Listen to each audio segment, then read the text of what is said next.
Hey guys, welcome to Pajamas and Pillow Talk. Today's episode is on communication. And I wanted to do this because I really wanted you guys to understand how important communication is in a relationship. And it doesn't matter if you're in a relationship, if you're in a marriage, or a friendship, communication is key. And I wanted to do this because I see that a lot of couples struggle with this. I have a lot of friends and family members that call upon me for advice when it comes to communication. And I can relate to this because in the beginning of my relationship and even the early stages of my marriage, I struggled with communication because I was always afraid of saying the wrong thing. I noticed that when I get into arguments, I hurt people's feelings to the core. And I know a lot of you can relate that when you are arguing, sometimes gloves come off, all bets are off sometimes, and it's like you hit them where it really, really hurts. And I've learned that a lot of the times people forgive, but they do not forget. So some of those hurtful things that you say, you can't necessarily always take them back without that person still feeling some type of way about that. And I've learned that that came from always keeping things so bottled up inside and just one day exploding and taking your anger and your frustration out on the person that is not even necessarily directed towards. You just happen to be in the heat of the moment, in the heat of an argument, and you have sort of tunnel vision. And it's the person that's in front of you directly that gets the brunt end of the stick. And that's not fair to that individual, which is why communication is so important. Growing up, I never really expressed myself. I was always shy, especially around strangers.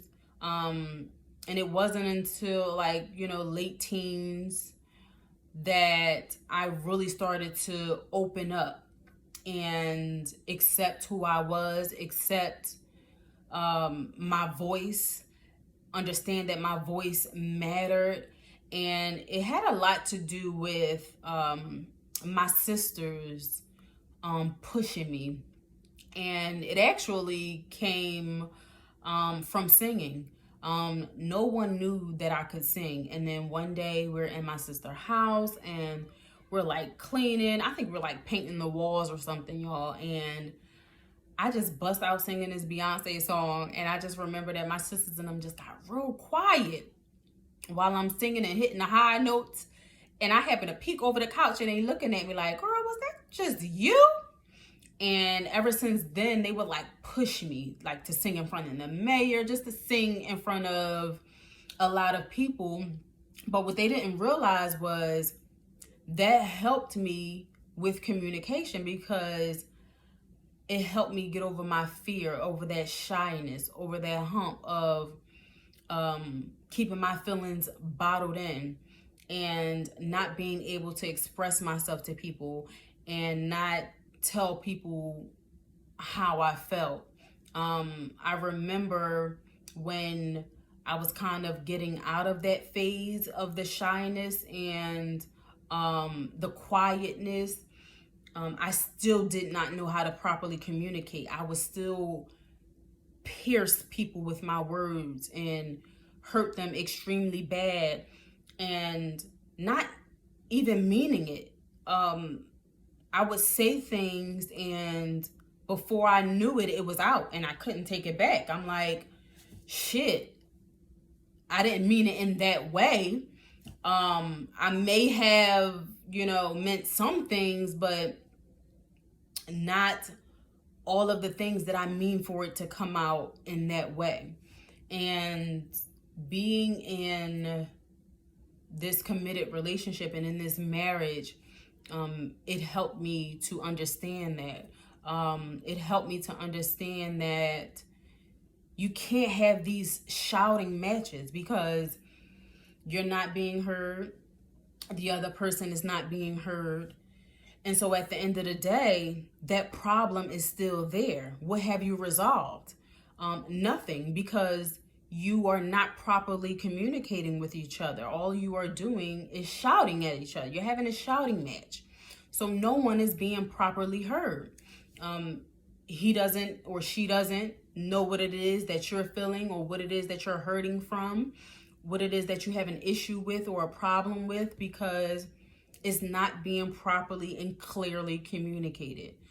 So I had to learn that when I get ticked off, I need a timeout.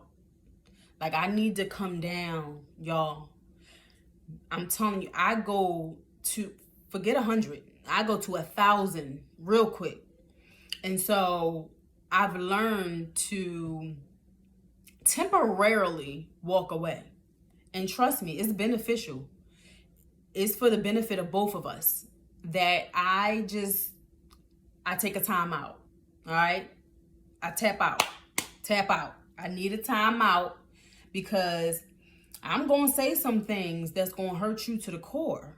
And I might not be able to take that back. You know what I mean? So I need to calm down and gather my thoughts and think about how I need to clearly and effectively say things to get my husband to understand. Even my girlfriend, you know, if we get into a disagreement, and I have a lot of girlfriends that sometimes overtalk me. Their voices are louder than mine. So I had to sometimes let them get off what it is that they want to say. And when they're done, okay, you're done. All right, now listen, I'm going to call you back because the mess that I might say next, you're not going to like. All right, so what I need to do now is I need to calm down because I don't want you to take this the wrong way. And I can be very, very blunt sometimes. And sometimes it's to a fault. You know what I mean? And it's because I was not taught how to properly communicate. And I had to learn this. So in learning this, I had to learn that sometimes you gotta shut up. Shante, you have to zip it. You gotta be quiet, okay? Sometimes you have to listen. That's a part of communication. You have to listen. You have to listen to the other because communication goes both ways, okay? And you can't be the one shouting and yelling and over talking and not hearing the other individual. And with me, I found that my voice was so tiny that I felt like I had to holler and I had to scream to be heard, when that wasn't the case. I also found that I had to be the one to get the last word. I had to. That's how I felt like I won the argument. And that right there, that messed up a lot of the communication barrier in my relationship because it was like we both were trying to get the last word. And again, it became this shouting match of who gonna get the last word. And I had to learn literally how to be quiet. You know, because even when I was wrong, I'm gonna argue you down to the T, okay? To make you see that I was right. Even though deep down inside, I know God darn well I was wrong. And it took maturity. It took maturity to understand and to realize that, Shante, You was wrong. So sit there, be quiet, take your punishment, okay? Take this lesson that you getting and understand that you was wrong. And a part of communication is admitting when you were wrong. See, a lot of us have a problem with admitting when we are wrong. And that turns into a shouting match. That turns into an argument. But guys, you have to understand that is a part of growth. It truly is. And do I still struggle with this? Absolutely. Do many of us still struggle with this? Absolutely. Because who really wants to admit when it is that they're wrong? Now, don't get me wrong. I do still admit when I'm wrong, but I be trying to find ways to make it seem like I am still right, even though deep down inside, I know damn well I was wrong. And I finally admit to my husband, like, babe, I was wrong. You was right. You was right. But I also see that men have a problem with admitting when they were wrong.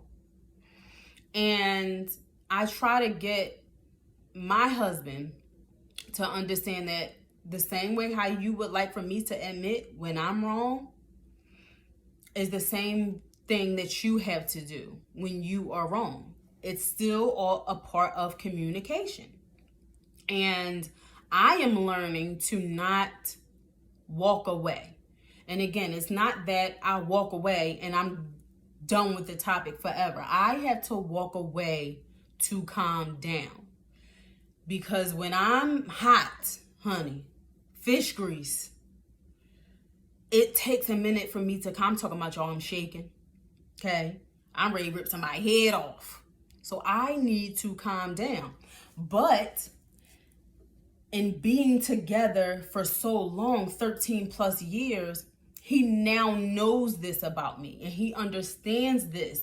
And he knows that, okay, I got to give her time to calm down. I'm going to let her go in the other room, play her Mary J. Blige, sip on her wine, and wind down. And I know she's going to come back and talk to me. He doesn't egg me on. You know, I see a lot in relationships where the spouse eggs you on and keep nitpicking and keep, you know, arguing with you, even when you're like, okay, you're right. I was wrong. You're right. We'll deal with this later. You can't keep egging your spouse on or your mate on, because that is only adding fuel to the fire. Because now your person is really going to say some stuff that you may not like. So if they need that time out to regroup and to wind down, allow that. But ladies and gentlemen, you have to communicate that with your significant other. So you know what? Right now is not the time. Can we revisit this topic later? I really need some time to calm down, because I don't want to say things that may hurt your feelings, and vice versa. I don't want to say things that I may not be able to take back, because we've all done it in the heat of the moment and in the middle of an argument. We've said things that we may not necessarily mean. So I think it's important to give our significant other or our mate that cool down period if necessary. But you know what I do hate, guys? I hate when you have a disagreement, right? With your significant other, your mate, your friend, and you'll pick up tomorrow, even a couple hours later, like nothing never happened. So my thing is, we're not going to discuss what just happened? No, I ain't like that. No, we gonna discuss what just happened, because you have to. That is a part of communication. Because now you know what water's not to tread, okay? Now you know what it is that hurt me. That's kind of just brushing my feelings under the rug, so to speak. Or brushing, you know, your mate's feelings under the rug and acting as if what you said or what happened never happened. And I'm not okay with that. I honestly that grinds my gears, where you can have this argument or you can have this disagreement and your significant other just walks out the room, shit, even the house, okay? Goes out with his boys, calm down, or goes out with her girls and calm down, and just come back like nothing ever happened. I'm like, okay, so we not gonna discuss what just happened? I feel like that right there only makes things worse. It makes communication even harder. And I feel like as mates, as spouses, as friends, somebody has to be the bigger person. Somebody has to address the situation, address the topic, and not necessarily address it with anger or frustration in your voice, but to try and get to the root of the problem. I don't know anyone who enjoys arguing. I don't know anyone who enjoys beefing with their spouse, especially when you live under the same roof. That type of tension is really, really thick. And I don't know anyone that enjoys that. So to avoid such matters, you have to communicate. You have to get to the root of the issue, and you have to figure it out. How do you go forward? How do you avoid these type of situations moving forward? And it all trickles back to communication. Communication is key. Communication is key to a successful and healthy relationship, marriage, friendship, whatever it is that you want to label the situation that you are in. You have to be able to communicate. I know a lot of people who like to keep their feelings bottled in. Or some females, they like to call on their girlfriends when they go through things with their significant others. But me personally, I always stated that when I got married, I wanted my husband to be my best friend. I wanted to be able to go to my husband with anything and tell him anything and feel comfortable in doing so. And I can honestly say I have that. And it all started with communication. As I stated before, I was not like that in the beginning. I was that woman that I would call my sister first. If there was anything that I was feeling, any ill feelings that I was feeling, or uneasy feeling, or maybe something he said in an argument that I was not okay with, I would call my sister and I would talk to her about it. But it wasn't until, like I said, growth and maturity and being in a relationship for so long that I realized that he's the one I sleep with at night. And I'm never going to go to bed feeling uneasy or uncomfortable about something that my husband has said to me. Me and my husband, we've always made a pact of never to go to bed angry at each other. So I don't care what it is that happened earlier that day or that afternoon. We're going to address it before bedtime comes, because we've made that pact to never go to sleep angry at each other. And therefore, we address the situation. We communicate with each other. I let him know what it is that I may not have liked that he said, and vice versa. And I always try not to make that mistake again. I never want to hurt my husband to the core, especially with my words. As I said, I spit fire, when I'm in an argument, and I had to learn not to do so.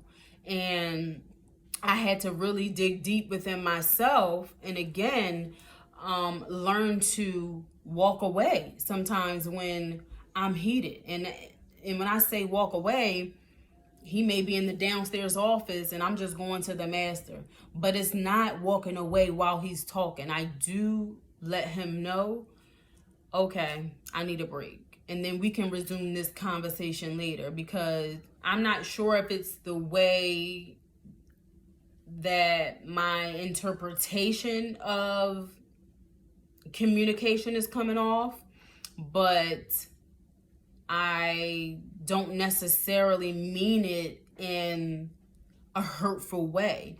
And sometimes I have to take a break and have to think about how to logically say it to where he'll understand it and not take it so offensive. And sometimes that means that I have to walk away. I have to regroup. And it's not to turn my back on the situation. It's not to dead the situation, dismiss it, act as if it didn't occur, or that the situation does not matter to me, or that it's not important to me. It just means that I need a break. I need a break from the discussion to regroup and come back, and so that we can have a civilized conversation. Because again, there is no way that we are going to be able to properly communicate by shouting at each other. And it's important that you guys hear each other out. I just really wanted you guys to understand how important communication is, and how a shouting match does not need to take place to get your point across to each other. I hope you guys enjoyed tonight's episode, and I will see you guys next week at 7 p.m. Be sure to join me in your pajamas, in your glass of wine, and your pillow. I look forward to seeing you guys next week. Bye.